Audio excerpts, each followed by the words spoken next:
Oi, pessoal, tudo bem? Eu sou o Denis, sou mestrando em arquitetura e urbanismo na Unesp Bauru. Vou aqui compartilhar minha tela com vocês para começar a apresentação.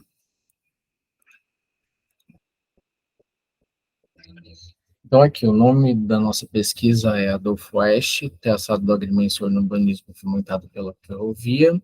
Como eu disse, eu sou o Denis, sou mestrando, e o meu orientador é o professor Dr. Vladimir Benincasa. Começando aqui pela introdução, para a melhor contextualização, então eu vou destacar o binômio café-ferrovia, que ele foi fundamental para formações urbanas no estado de São Paulo. Essas formações urbanas são no final do século XIX e início do século XX. Também é importante aqui destacar a construção da estrada de ferro no oeste do Brasil, que é FINOB, de 1905 a 1914, que resultou na interiorização, ocupação e conexão territorial do oeste paulista e do sul mato-grossense. Trago aqui duas citações que são relevantes. A chegada dos trilhos é quase sempre um marco na história de uma cidade. Então, não necessariamente apenas a chegada dos trilhos, mas tudo que vem com os trilhos, a mudança que os trilhos trazem. Conforme se consolidava a ferrovia, a estrada, foi impondo seu ordenamento espacial, modernizando os assentamentos urbanos e criando no entorno das estações um novo desenho de centralidade. Então, todas essas mudanças aqui, né, que está trazendo esse marco, e aqui essa questão novo desenho de centralidade se refere, então, à estação, à esplanada, ela ser a nova centralidade dessas cidades. Aqui eu trago o mapa do traçado da estrada. Eu vou destacar aqui as cidades que vão ser objeto de estudo: Araçatuba, Braúna, Penápolis e Promissão.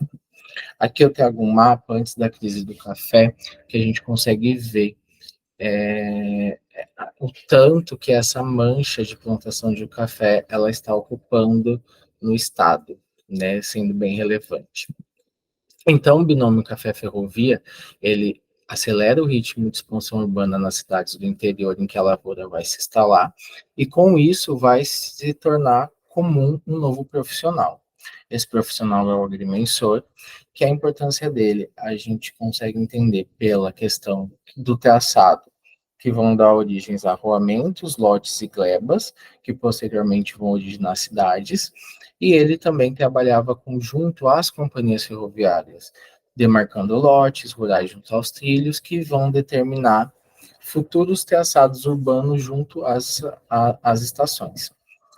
Nessa pesquisa a gente destaca o Adolfo Oeste, ele não nasceu no Brasil, ele vem ao Brasil aos 17 anos. Ele aprendeu agrimensura com um engenheiro que trabalhava para a ferrovia, que era um engenheiro do estado, Todd Locke, é ele que ensina agrimensura ao Adolfo. E ele também, além de ser um agrimensor com história notável, também tem cargos políticos, como sendo subprefeito da Vila de Penápolis, prefeito executivo municipal também da cidade de Penápolis. Aqui eu tenho algum recorde de jornal. É importante destacar que muitos desses trabalhos não eram pagos com dinheiro, era muito comum ser pagos com terras. E esse pagamento com terras foram essas terras que ele fez, que ele fundou a cidade de Braúna. Então, aqui está trazendo um resuminho da história dele e essas terras que deram origem à cidade de Braúna. Então, o trabalho como agrimensor do Adolfo, a gente vai encontrar a atuação dele nas cidades de Araçatuba, Braúna, Penápolis e Promissão. As cidades de Araçatuba, Penápolis e Promissão, elas têm ligação direta com a ferrovia passa por elas. Braúna não, tem ligação indireta.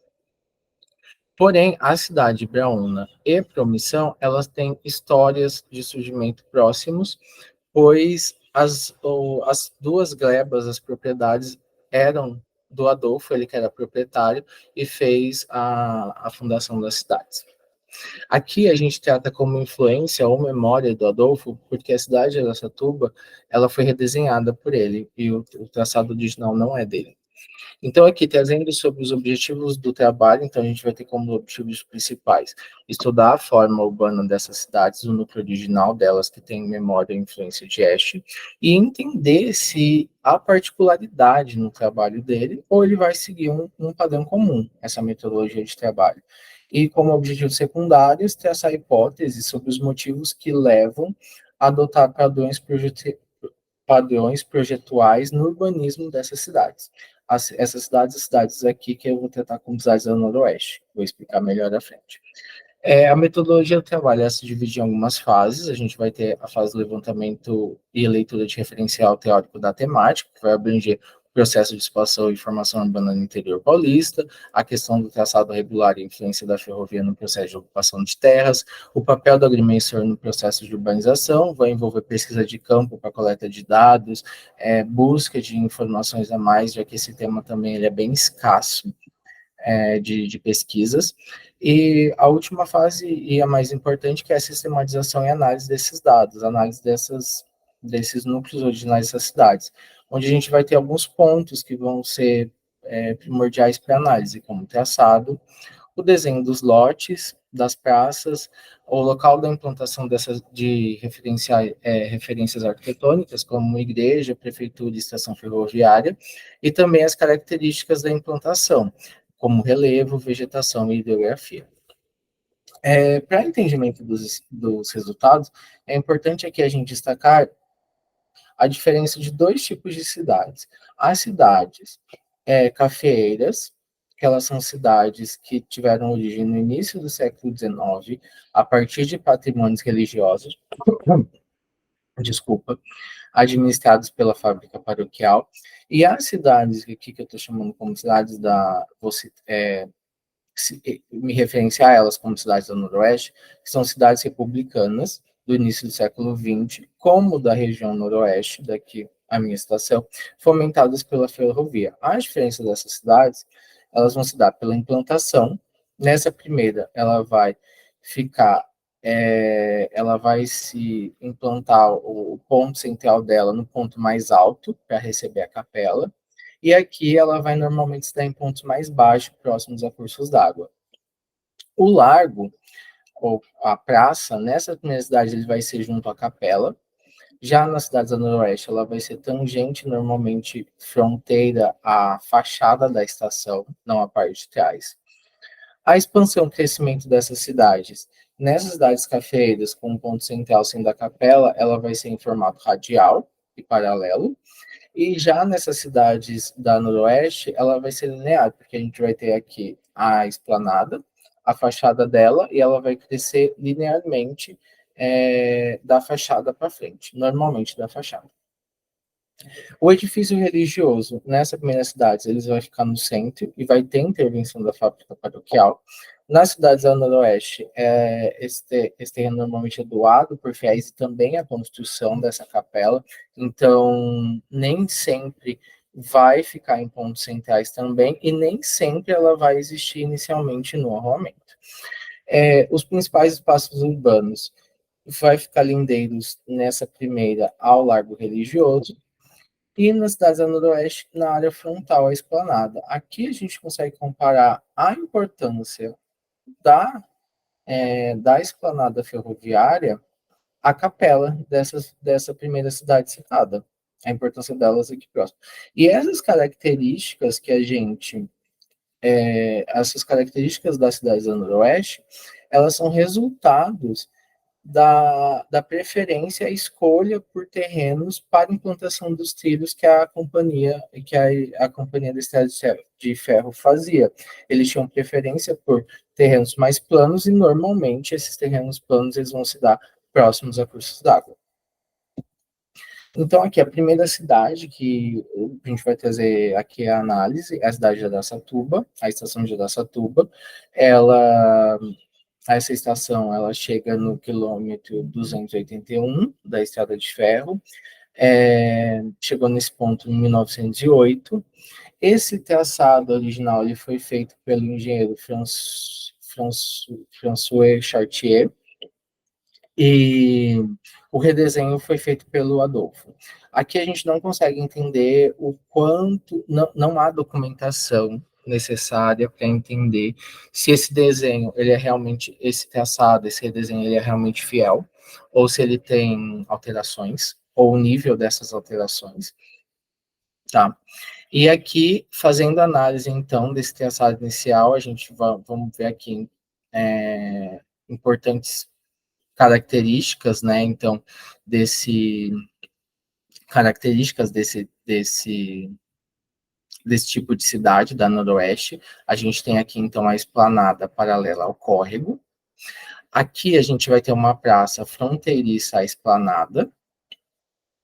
Essa praça vai ser várias vias dela, né? Que assim a gente pode até remeter ao urbanismo parisiense, à reforma de Haussmann, mas aqui ela é toda em ângulos retos e essa ortogonalidade ela vai além da praça, nesses lotes, nas outras vias, e a gente tem aqui uma importante característica do traçado regular, que é a expansão infinita. Então, assim, esse traçado, por toda essa ortogonalidade, por mais que a gente encontre aqui uma praça central e a saída dessas vias, ele acaba se aproximando muito mais de cidades aqui fomentadas pela ferrovia do século XIX, cidades argentinas, do que propriamente esse urbanismo parisiense. Uma questão aqui importante a se destacar é que essa praça central ela fica no ponto mais alto, mas não tem igreja, né? E aqui, como já foi dito, a estação ela é paralela ao córrego. Aqui a gente tem que ela tem uma distância considerável até o córrego, mas como a importância sempre se dá à fachada da estação, essa área que normalmente ela é a menos valorizada. A outra cidade que eu trago aqui é a cidade de Penápolis. Penápolis é um bom exemplo de cidade da Noroeste. E o arruamento dela foi feito pelo Adolfo, pelo Cristiano Olsen. Aqui eu vou destacar, então, a esplanada, ela paralela ao córrego. As avenidas, elas são paralelas aos trilhos, e aqui a gente vê a importância dessas avenidas, já que eles dão a preferência para que elas também sejam planas em relação a essas ruas que vão cortar o relevo, e elas vão ter rampas mais acentuadas. As quadras, elas são tamanho 88 por 88, que isso vem do Código de Posturas de Bauru, que muitas cidades do Noroeste utilizaram ele para essa marcação de quadras. E um ponto aqui importante é que esse arruamento não tem praça pública. A cidade de Promissão, Adolfo, além de ser arruador, ele foi proprietário. Aqui a gente tem inúmeras características próximas da cidade de Araçatuba, como as quadras no tamanho 88 por 88, não a praça pública no arruamento. As avenidas, elas são paralelas aos trilhos e, obviamente, a estação ela vai ser parcialmente aqui paralela ao córrego, mas consequência aqui como escolha, né, na hora da instalação desses trilhos, a fachada da estação ela ficou voltada ao córrego, que normalmente é a parte de trás, como a gente pode ver nessa parte de trás da esplanada, a parte de trás da esplanada é voltada para o córrego. Mas como tradicionalmente a parte de trás da esplanada ela se dá a área menos valorizada, aqui este como proprietário a importância da fachada é tão grande que ele preferiu fazer o arruamento voltado para o vale, pra, pela importância da fachada. Então a gente vê assim que ele buscou essa valorização, né, dos lotes, né? Ele tinha esse interesse por ser proprietário. Na cidade de Braúna, onde ele também era proprietário da gleba, e obviamente ele fez esse loteamento para a venda dessas terras, a cidade ela não tem ligação direta com a ferrovia, mas tem ligação indireta, já que ela foi distrito de Paz, da cidade de Glicério, do município de Glicério, onde passa a ferrovia. A cidade ela é limitada por dois córregos, né? Então aqui é a hidrografia. E aqui o que eu vou destacar é o traçado ortogonal, marcadamente aqui ortogonal. A igreja e a igreja com praça e poder público em pontos centrais e altos no centro. E essas escolhas aqui, com certeza, Ash escolheu por valorizar os lotes. Então aqui a gente vê que, pela ausência da ferrovia, ele buscou aquele modelo de cidade mais comum da época cafeeira, fomentado pela fábrica paroquial, para se inspirar no modelo de cidade. Então, a prática modularidade reticular ortogonal com traço regular, ela teve N motivos de sucesso, seja a precisão, a segurança, maior aproveitamento da gleba, facilidade de expansão, um sistema mecânico e prático e rápido. Há defeitos, mas aqui a gente está destacando principalmente os motivos dele ter sido tão usado. Buscando aqui um pouco das origens desse traçado regular, ele é inspirado nas primeiras cidades gregas planejadas, posteriormente adotado por romanos, resgatado no período renascentista, amplamente adotado nas Américas por espanhóis e depois pelos estadunidenses. Com o surgimento das ferrovias, voltando aqui para o nosso recorte temporal do século XIX e XX, Gutierrez, que faz estudo das cidades argentinas, que ao longo das ferrovias, ele destaca que o intuito desse traçado é o aproveitamento máximo das terras. E é importante também dizer que esse modelo de traçado, ele não é exclusividade brasileira, né? Como a gente está aqui, estou trazendo a questão do Gutierrez, por exemplo, sobre as cidades argentinas, mas o Thierry também vai falar da influência desse urbanismo dos Estados Unidos na Argentina, Brasil, Chile, Colômbia, Guatemala, México, Peru, Uruguai. Então, a gente consegue, respondendo as perguntas do objetivo, que o método de trabalho do agrimensor Fresh, ele não é algo único, mas provavelmente ele é influenciado pelo urbanismo patrocinado pelas ferrovias, um fenômeno surgido nos Estados Unidos e reproduzido em larga escala na Argentina. E o urbanismo do Oeste Paulista, ele acaba sendo mais um exemplo de um modelo que vai tratar a terra, urbana ou rural, como mercadoria, ao visar o aproveitamento máximo dos lotes com foco no lucro. Esse traçado, que ele seja mecânico, esteticamente pouco inspirador, ele vai servir muito bem a essa expansão acelerada de ocupação territorial, alguns exemplos que já foi dito anteriormente, mas pelo desenho ser simples, qualquer um podia executar, ele era prático, rápido, então previsível, então ele serviu muito bem à expansão ao que estava acontecendo no momento. E aqui as considerações finais, então eu trago que, fechando, né, o nosso estudo, que os fatores, então, da origem de grande parte das cidades do Oeste Paulista, do início do século XX, foram o dinamismo café-ferrovia, a atuação de profissionais que sejam agrimensor e engenheiros responsáveis pelos parcelamentos iniciais. A gente teve também engenheiros, a pesquisa que se dá no agrimensor da UFRESH, e tudo isso é parte de um processo de expansão do capitalismo e modernização do campo. Como já dito, ele não vai se limitar às fronteiras brasileiras, e em questão a morfologia das cidades com influência de este, esses traçados retilíneos não são exemplos isolados, e eles vão refletir, além do desenho urbano, uma estratégia de ocupação territorial. E quando a gente vai olhar a figura do Oeste, do Adolfo, ele é um profissional típico da época, o agrimensor que vai cumprir ordem das companhias ferroviárias e que vai tentar deixar sua marca na paisagem. Aqui um pouco das referências. Muito obrigado pela atenção. Aqui está o meu e-mail, o e-mail do Vladimir. A gente fica à disposição. Obrigado de novo pela atenção e um bom dia para vocês.